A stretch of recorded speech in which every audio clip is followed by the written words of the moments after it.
before highways, before theme parks, before entertainment was just a click away.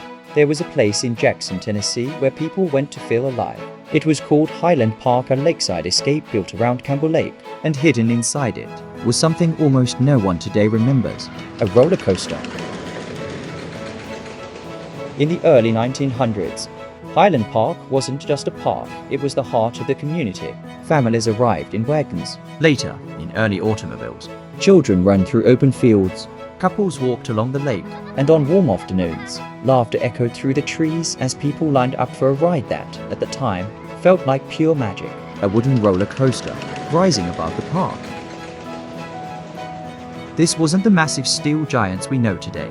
It was likely a scenic railway-style coaster, built from wood, powered by gravity, with simple hills and curves that delivered just enough thrill to make your heart race. For many in Jackson, this was their first taste of adrenaline. You can imagine it. The slow climb up, the creak of the wooden tracks, then suddenly the drop, the wind, the laughter. For a moment, nothing else mattered. The 1910s were the park's prime. Crowds gathered for picnics and events. Boats drifted across Campbell Lake. Music and conversation filled the air. Highland Park was more than entertainment. It was where memories were made. But the world was changing. Cars made travel easier. Bigger attractions opened in larger cities. And slowly, places like Highland Park began to fade. The crowds got smaller. The rides grew older. The roller coaster, once full of life, fell silent. Over time, the amusement features disappeared. The coaster was dismantled. The structures were removed.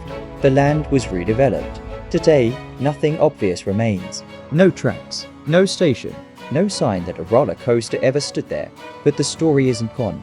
If you stand near where Campbell Lake once drew crowds, and listen closely, you might still imagine it.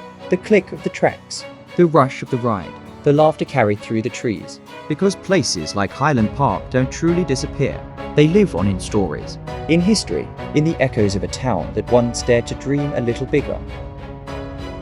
Jackson wasn't just a place on the map. It was a place of moments. And once, just once, it even had a roller coaster.